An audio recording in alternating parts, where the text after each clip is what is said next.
Welcome to the Scott Townsend Show, brought to you by Dietzo Man Productions.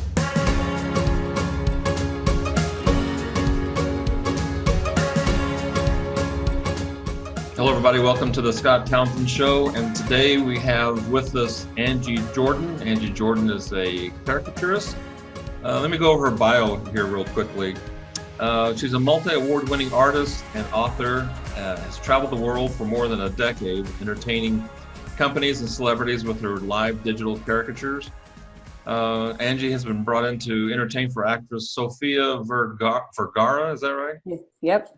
And you worked for companies like Google to draw for them in such countries as Australia, Austria, Italy, South Korea, India. They sent you to all those places? Yep, Wow. I have. And I don't doubt it. Angie, whose education is in the arts, continues to innovate. She has been drawing since serving in the United States Army and drawing internationally, began her digital artwork in the CAD industry, literally the same year as the World Wide Web began. She is the world's first iPad caricature artist and has given talks at Apple's Fifth Avenue store in New York about this experience. Angie continues to share her knowledge at seminars and workshops around the world, including teaching her digital technique at the International Society of Caricature Artists. Yeah. So welcome to the show, Angie Jordan. Thank you for having me. You bet. If you post a selfie in the LinkedIn comments in the next day after this is 24 hours after this is posted to LinkedIn, then we'll draw one lucky winner to have their caricature done by Angie. Yes. And right. So thanks for doing that, Angie. Really appreciate that. So, let me just start off by saying that this is going on LinkedIn, and this will be on my network, shown to my network. And I really wanted to have you on because when at ABB, we had such a great positive experience having you show up at our trade shows and conferences. Mm-hmm. The reason why is because you helped make the trade show booth sticky. And I'll explain what I mean by that is your drawings on the iPad. Let's see if I even have one. Actually, I have one on right here. Is this it? Oh, yeah, here it is. So what we would do is we'd have Angie in the trade show booth, and she had her iPad there, and she would, if you showed up, wanted your caricature done, she would draw it, and then she would print it off, and then they'd put it in the little name tag holder like this, so on one side and the other, and it was hanging around. So it was really interesting because we saw a lot of these at the trade show, at the conference. Right. And the thing I liked about it was there were so many people that showed up at our trade show booth to have their caricature done that, there was actually like a huge crowd around our 20-foot by 8-foot booth, right. Giving our salespeople time to talk to customers that were standing there waiting to get their caricature done. And at the hospitality suite that we did that night, what was really cool was hearing people laugh and have so much fun watching the caricatures drawn up on a big screen, on a projector, on a screen. And so it was just a really positive, and you must have drawn what you drew like 8 hours that day or 10 hours. Right. I can't believe that. I don't know how you did that. Yeah. How do you do that? I don't know. I think I have a problem all through my life that once I enjoy something, all my body shuts down. I become a robot. Well, you were very focused for a very long period of time, I'll tell you. I love to entertain. Yeah. So one of the questions I had, let's go back to your biography or your bio there. So in the Army, you were studying CAD drawing, is that? Yeah, drafter. I was a draftsman okay. For the military. Yeah. So how did you make the jump? Hmm? Oh, I was designing maps in the military. Oh, so how did you jump from that to drawing caricatures? How do you make that transition? Actually, when I was in the military, when I got out, I went to college for CAD school, like drafting on a computer. But when I went from the military to school, and then I worked at a job called WJP Engineers. So I worked for an engineering company for 20 years. So I love the technicality and math behind drawing. And I think it's a left-right brain, because art and math just makes such a great pair together. And when you have that, that's when that 2D and 3D comes to life. You could start learning how to pop out like faces a lot more, and you learn about structure. And so that's, I just always liked drawing. So during the day I would work as a CAD operator, and at night I was drawing caricatures. So Go ahead. I'm not sure if I'm supposed to say this, but I was an SEO, a sewage enforcement officer, where you design septic systems.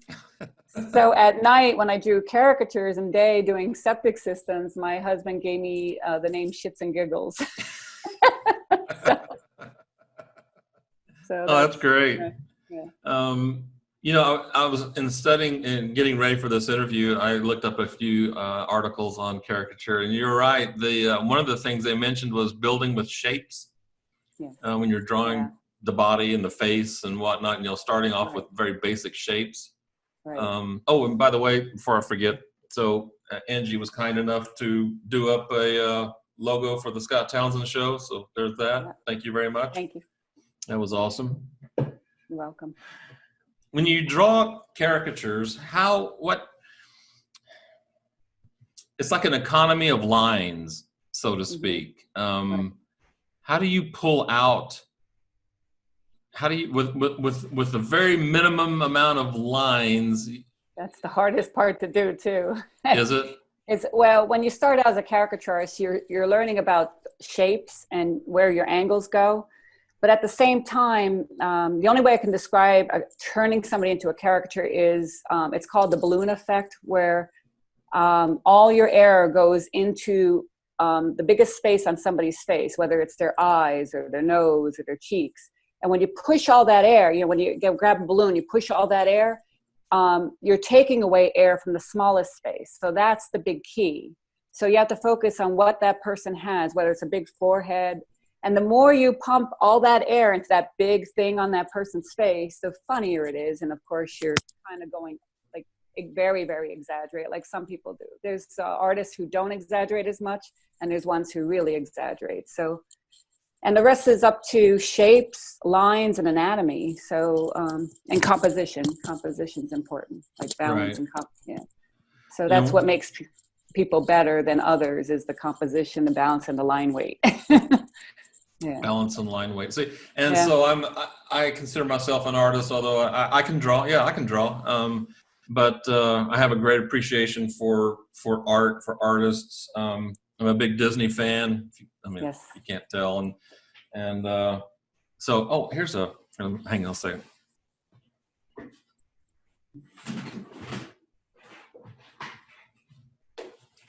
So I'll probably cut this out so we can. It's okay. We can do whatever we want, right?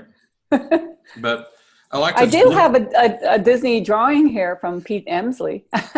Oh yeah. Yeah. So I took a still picture. Oh, wow. I just freehanded this, and my wife framed it. So. Oh, nice. Yeah. Nice. That's not an original, definitely, but it's fun to draw. I love to draw, so I appreciate people who like to draw and can draw well. Yeah.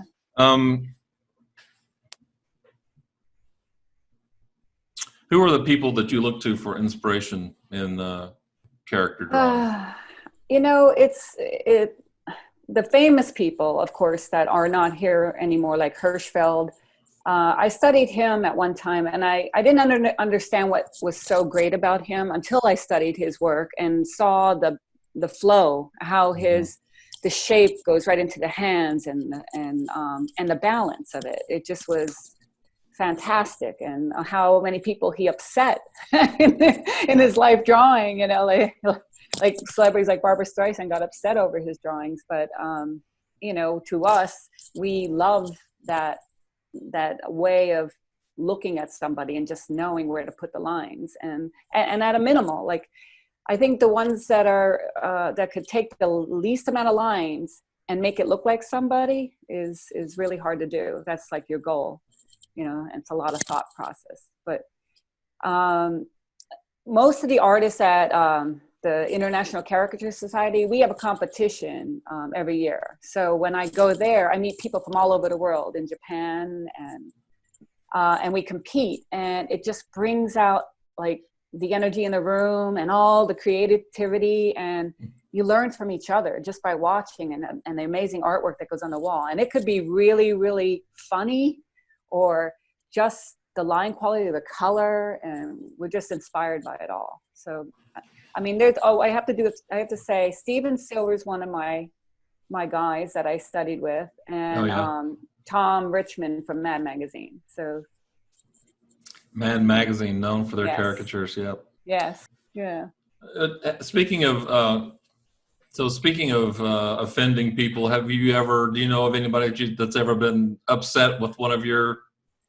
Yes, many. And you cannot be an artist without offending at least one person in your life. Yeah. The problem is it's not so much that there might be another artist who exaggerates way more than me. But when a person comes to you and they don't know how you draw, they have no idea of your style, you could tell who's going to be offended right as soon as they sit in a chair if they say something. Because 9 out of 10 times you'll get somebody saying, well, don't draw my nose too big. Don't, like, they tell you what not to do. So you kind of know you have to play safe with them, and then you make them happy. So you kind of get that leadway before you begin. But if you don't, and they don't know what to expect from your art, and you don't have samples out there, and then they see it, you know, like everybody just has their notion of what they want to see. Like they might think, oh, she's going to turn me into Disney, and I might not have that Disney style. Do you know what I mean? So right. They get offended. So I've seen every artist out there be offended, even if they drew a portrait, you know, a portrait style, you know, right, where it's not exaggerated at all. So, yeah. I was really impressed with how many people weren't offended, as a matter of fact, by your drawing. At our hospitality suites and our trade shows, I mean, like I said earlier, we literally had a line of people coming up, and let me start over there. and the awesome thing, you want everybody to have a good time at your show, sure, at your event, yeah. And hearing people laughing and cracking up and standing in line, crowded over a screen to watch their caricature being done, right. It was just awesome. Well, the best part about it is I love to entertain, so you could tell people are uncomfortable. They sit in a chair, and it takes us roughly 6 minutes to do a color caricature of somebody. So in that 6 minutes, they're being watched by everybody else, and they feel uncomfortable. So I strike up conversation, I make them feel better, and, you know, we talk, and it makes them feel relaxed. And then the crowd kind of comes in with the conversation, so it makes them feel a little bit more at ease. And then the crowd gets to watch everything, and it's just, you know, they're smiling and laughing because they see line by line on the TV, but the person in the chair doesn't see it. So it's like a big buildup of they can't wait. Yeah, they can't wait till that person in the chair sees their caricature. So explain to everybody who's watching or listening on the podcast, explain a little bit about the setup. What's it look like? So Angie shows up, and what can we expect? What do you do? What do you bring? I bring a small TV, but we turn it portrait style, or so people could see it the long way as the face, and it matches my drawing tablet. Now I have a Wacom tablet that I use for drawing, and then a backup iPad just in case something we're going with technology, something usually does go wrong at times, so we have a backup plan. And that tablet's right on my tripod, so my tripod is right in front of me, and the person is in front of my tripod, and I look over my tripod at them. And the TV is normally not facing the person I'm drawing, usually facing the crowd, so they could see the comparison as they walk up to the photo booth. So and then as I'm when I'm finished, I immediately print a 4x6 to go in that lanyard and badge sleeve, and yeah, I'm like that. Yeah, and I'm on to the next person right away. So many people love to have a cartoon of themselves too, by the way. I mean, who wouldn't? I mean, Right. I remember when I was at your event, I think it was your event in ABB, I had one person say to me, why get a picture taken when create, like, you just really want a cartoon. You want to see what you're going to do. You want something creative for your, you know, for your avatar on LinkedIn or wherever you want to go. Right. Yeah. That's another good thing. That's another good point too. I still see people to this day who have left their caricature that you did on their avatar in LinkedIn. So I think that's awesome. Good. The other thing too is talking about making it sticky at the trade show booth, but these things also, if you go around to people's offices, like at ABB, when I was there, these were all over the place on their desk.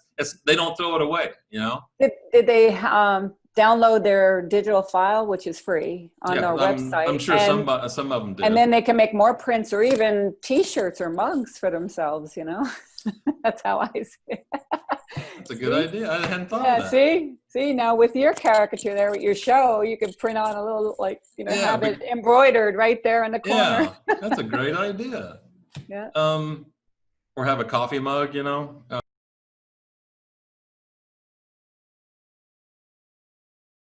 So what other art do you create? I mean, I think you're into children's books, is that right? Or illustrating books? Lately, I finished a book. It hasn't been published yet, and you might see it. I don't know if you could see it behind me. There's a blue book up there. It's called The Adventures of Colin. You see a little boy flying on a bed there. That's my book. And it took a year to do the book, only because I was still being hired for events and conferences, while this client was very patient, and he had all the time in the world. He said he wasn't in a rush with the book, so we worked together for a year putting all the panels together. So there's, like, I think there's 32 pages. Oh. But other than that, what I love to do is I work with wood. I love painting on wood, and I don't know. Could I step aside and have one painting I'm doing on my father-in-law? Hold on. So I don't know if you could see it right there. Yeah. And it might be, is it backwards or no? The dog is on the right, and yes. a bench on the left. Yep. So it's not finished yet, but it's my father-in-law. He was sitting on the back porch reading. And so is that painting on wood? Yes, it's on wood.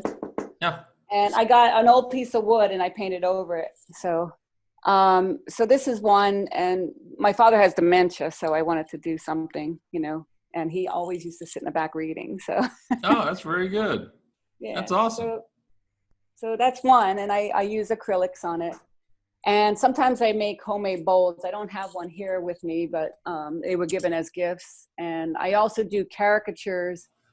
It's like on a window frame, you know, and the caricatures of children in, like, you know, just doing something. And I usually print it out on a paper, but I paint it too. So, so it's framed by wood, but the inside is paper on wood. Oh, that's cool. Kind of nice. Yeah. That book, can you bring that book closer? I'm going to walk with you.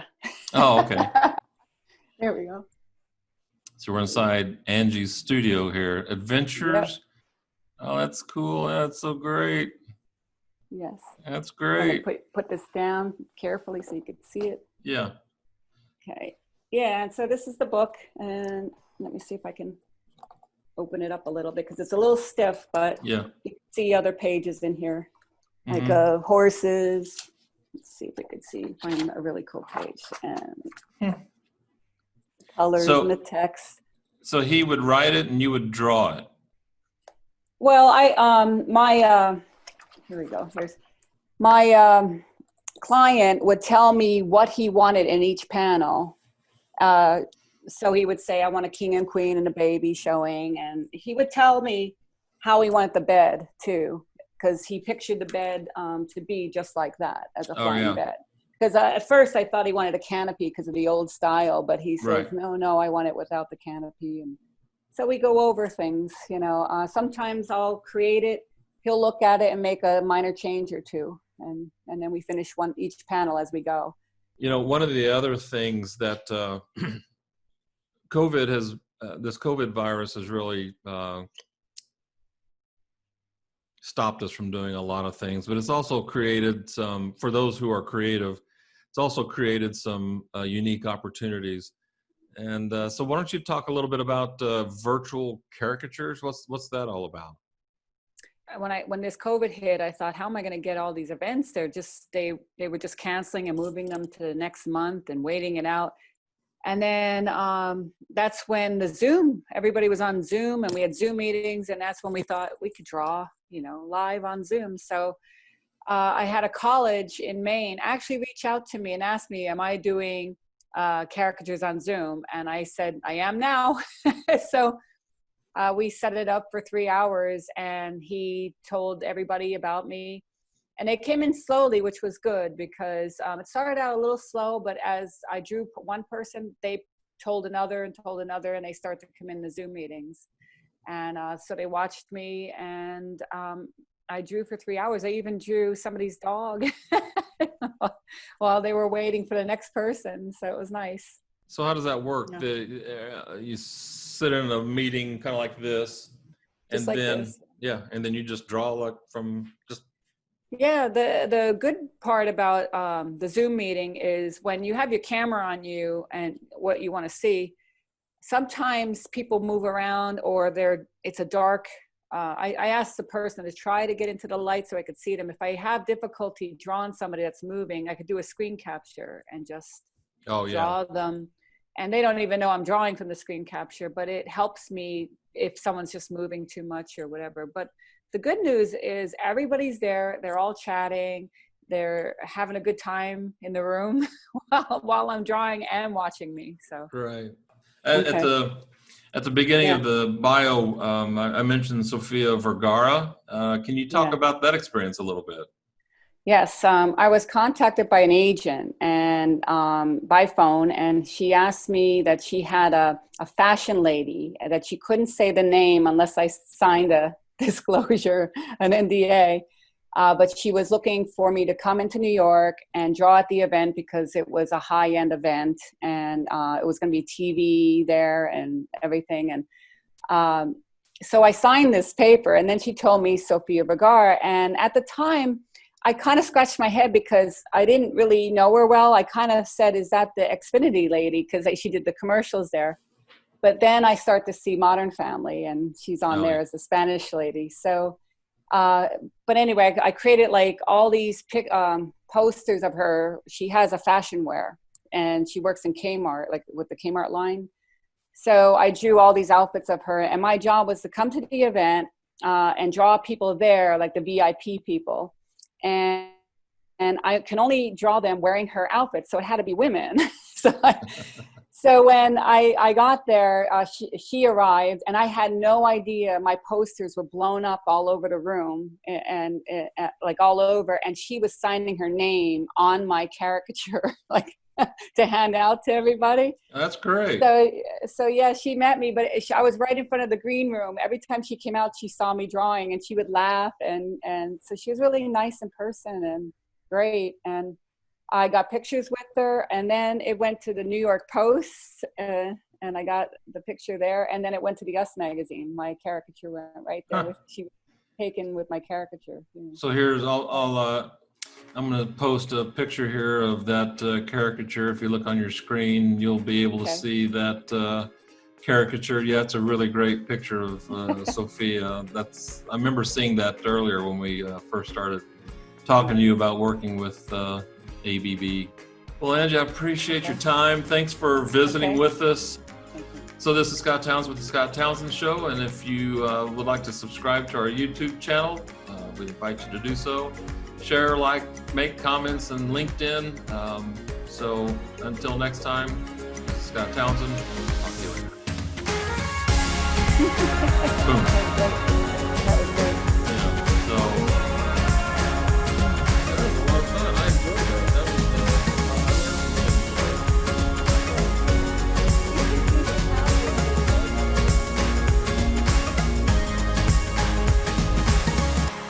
The Scott Townsend Show is a Dietzo Man production. For more episodes, visit the Scott Townsend Show YouTube channel, listen on Apple Podcasts, or wherever you listen to your favorite shows.